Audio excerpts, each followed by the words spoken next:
You might have heard that the money's in the list. And it's true that if you use email marketing, you can make a fortune. And I would know because I've generated over $100 million in revenue online through my various businesses.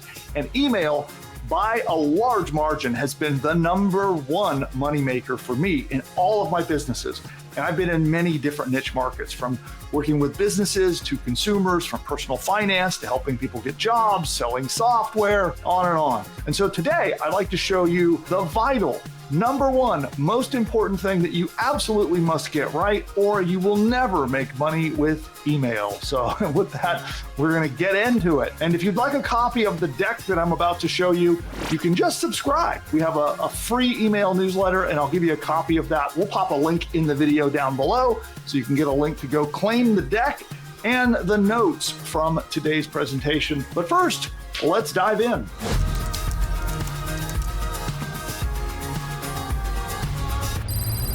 Now, as I said, email is the #1 sales strategy in my $100 million that I've made online. But I would have made nothing, a whopping $0, if nobody bothered to open my emails. So how do you make sure that your emails actually get open? That's the $1 million question, or the $100 million question. And you do this with an effective email subject line. So that is the subject line in your email, and what you say in it can make or break your success. And if I would have got this wrong, I would have never broke out and had the huge success that I've had. And so if you're building an email list, or you would like to build an email list to help you generate profit, you'll want to tune in and watch through this entire video, because 64% of all people that receive an email, they will decide in a second whether to open or delete your email based on the subject line. And that's a survey courtesy of HubSpot. And so today we're going to go through 7 subject line strategies that will ensure that your list opens your email instead of deleting it. So we'll start with strategy #7, and this is something called open loops. Now, this is a phrase that a lot of copywriters and salespeople and people who teach persuasion will talk about. And they talk about an open loop. And I'd like to define that for you. And an open loop means that in your prospect's mind, you've opened up a concept, you've introduced an idea, or you've introduced a question or a mystery that their mind is now engaged in. And the human mind is quite a fabulous thing. But one of the interesting things is you can influence it and get it thinking about and pondering things. And you can often do it without your prospect or the person you're talking to even realizing that you did it. And one of the ways you do that is by opening a loop, meaning some sort of mystery that they will just really need to solve, or even just introducing a new idea that could cause them to ponder it and need to have more information to close the loop. So they talk about opening the loop. And this is it's kind of a weird field of sales psychology called neuro-linguistic programming, or NLP. They talk about this and they label it the open loop. And many forms of persuasion use different names for it, but that's basically what it is. You introduce an idea that makes the person's mind, whether they're consciously doing it or subconsciously doing, it's opened up, and you're now seeking more information to understand, answer the question, solve the mystery, and close the loop. Now, where you often see this, if you think about television shows, right? And TV has gotten especially good at this. Like if you think of Breaking Bad was probably one of the original mainstream shows that really took off doing this. You see, when they end off, they'll either introduce a new character, introduce a new problem, introduce a big mystery, and leave you hanging on a cliffhanger. And then you binge watch an entire season of some show, or maybe 2 or 3 seasons of a show. My wife and I have done that, right? So that is the open loop in effect. So let's go back to the slides and talk about how you use this in an email subject line, which, by the way, email subject lines are not the only place to use this. I'll tell you more about that later. What? The average office worker gets 121 emails each day. That's a lot. And I can relate. I don't necessarily consider myself an office worker, but I receive way more than that. I receive hundreds of email messages every day. And in truth, most do go unopened. How about you? Do you open every email that comes into your inbox? Well, if you're building a subscriber list, you need to realize your list is busy. They're going to open emails that benefit them. Tap into this by opening loops right inside your subject line. When there's a gap in information, it's like a gap between what information you're giving out in the subject line, but there's something withheld. If you do that, people want to close that gap or close that loop, as they call it. So a couple examples here. I got Botox, and this is what I look like. Afraid of AI? Here's how to make it your best friend. Well, how? How would you do that, right? Will AI kill SEO or search engine optimization? Do you trust your mentor? ?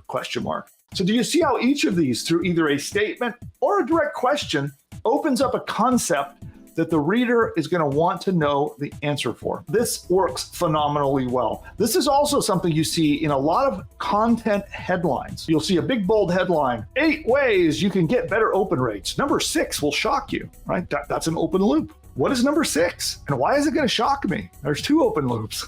So if you do this in your email subject lines, it is powerful. Strategy number 6. A lot of people use personalization in email, right? Where you say, hello, Joe, and you add a person's name into the body of your email. And almost all marketing tools, almost all email tools will do this. You can put the little tags in the email when you're creating it and have it dynamically insert people's names. And every once in a while, you'll see a marketer get that wrong. And I'm guilty of that myself, where I have sent out an email and accidentally left it where it's like, hello, contact first name. It's a little embarrassing, but even the best of us do it. But what you want to do is you want to use personalization in your subject line itself. This is very, very powerful. And I know in my list, this is one of the huge ways that I get open rates. And I don't do it every single time, but I would say 70 to 80% of the time, we are personalizing our subject lines, and it makes a big difference. Now, the beauty here is you can combine these strategies, like the strategy number 7 of open loops. You can combine that with personalization and say, hey, Joe, did you know that there's a new way to make money online? So that would be an example.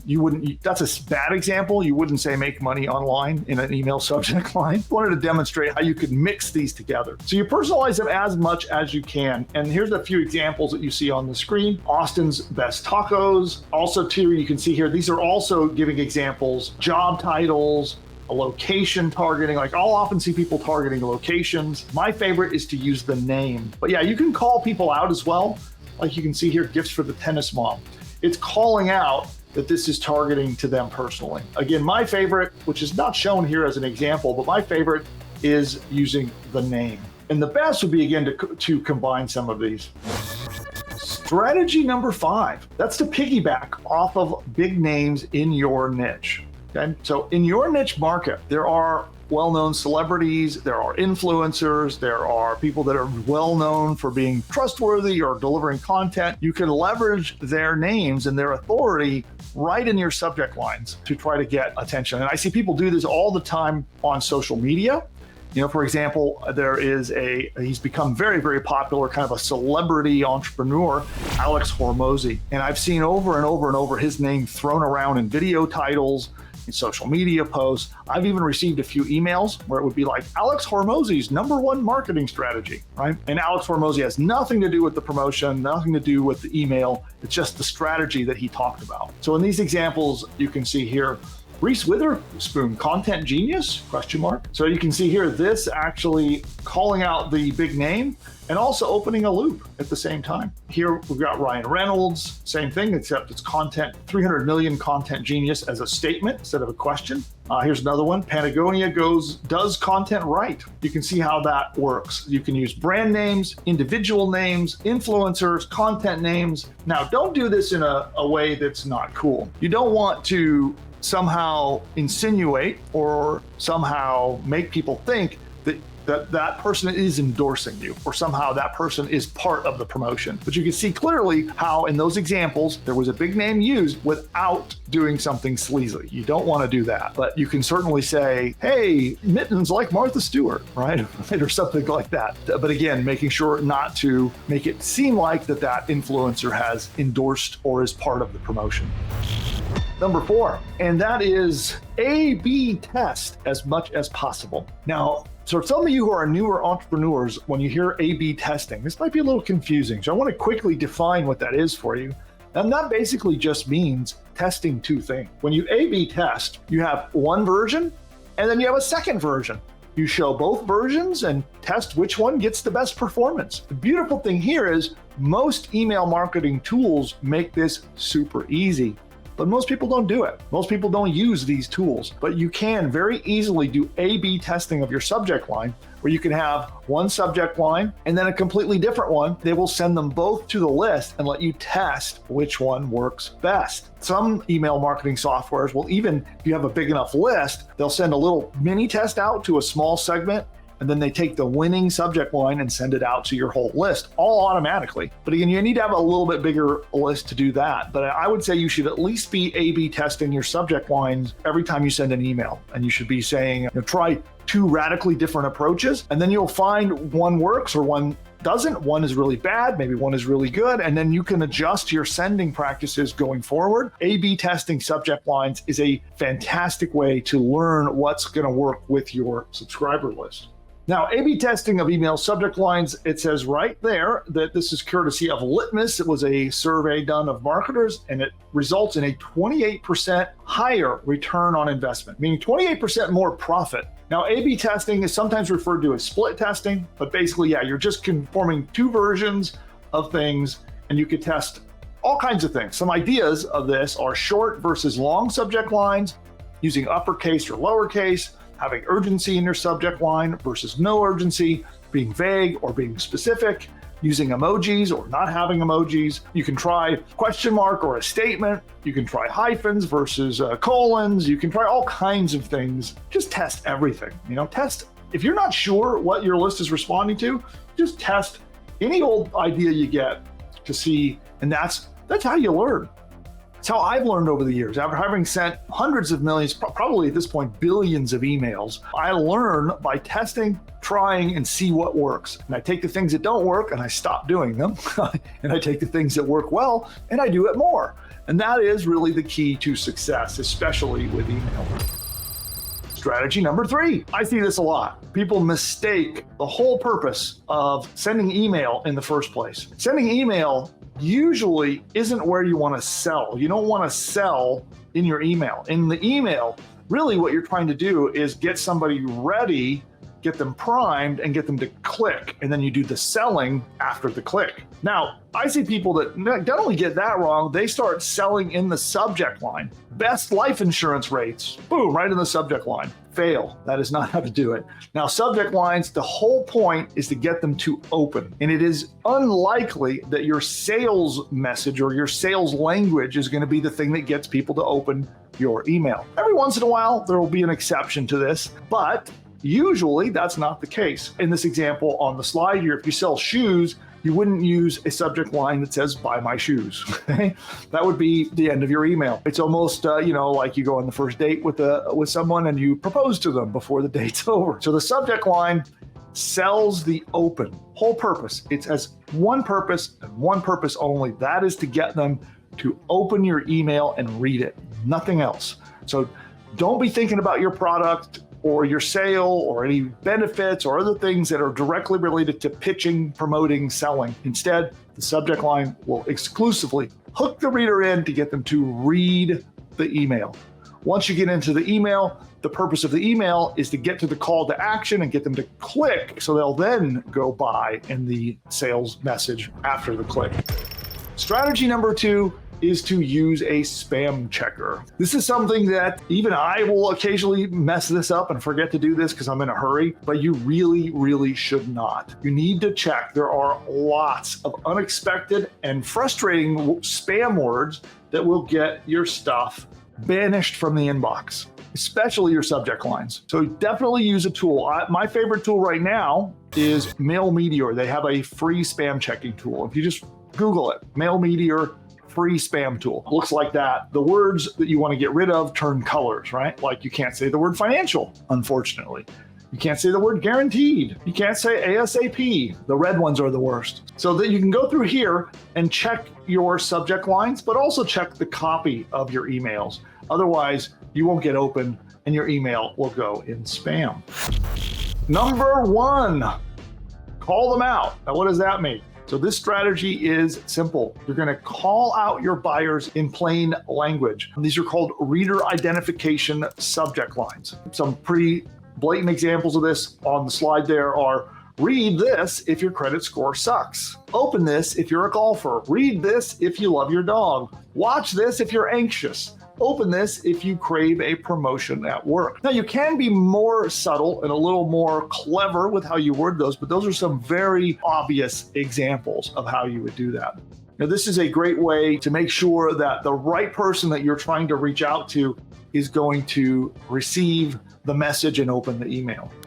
So there you go. There are 7 strategies that we use in my business to use email to get lots of people opening. Millions and millions of opens over the years that have resulted in over $100 million in revenue. And there are 7 strategies that you can now go use in your email list. I hope this content was useful. And if you got value out of this, do me a favor and tap that like button. You'll see it down below. Give me a thumbs up.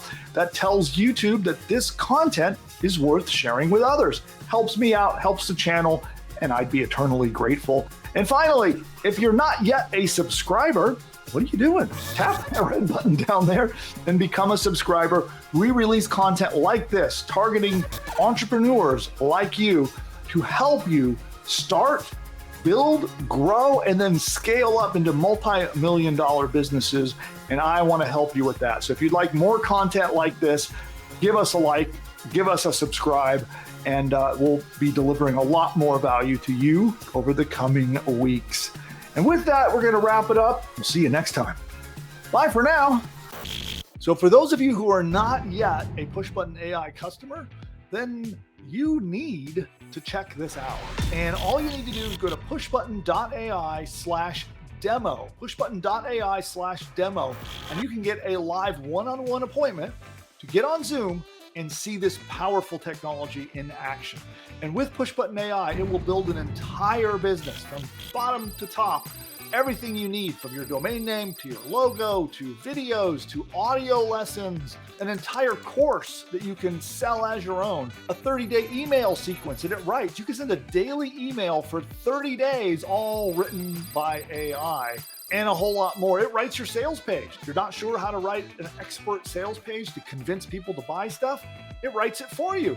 It writes a free report that you can give away to get subscribers to your list. It even creates and writes the opt-in subscription page to get people to subscribe to get the free report. And it goes on and on and on. It even writes your first 10 blog posts for you, and it can do so much more. Social media posts, ads, all of these things are done, and all you have to do is answer a couple of questions and push a button. Now, PushButton AI is not available to the public at the time of recording this video. And the only way to get in is by invite to our behind-the-scenes beta access. And during your live demo, we'll show you the technology. We'll actually work with you to actually map out an entire course that you could sell as your own. We'll outline the course with you together on the one-on-one Zoom call. And then if you so decide, if you're a good fit, you can come in, join our PushButton AI beta program, and be in business with that very course by the next day. Go to pushbutton.ai/demo to figure out if this powerful technology is right for you. You can register there. You'll book an appointment in the calendar.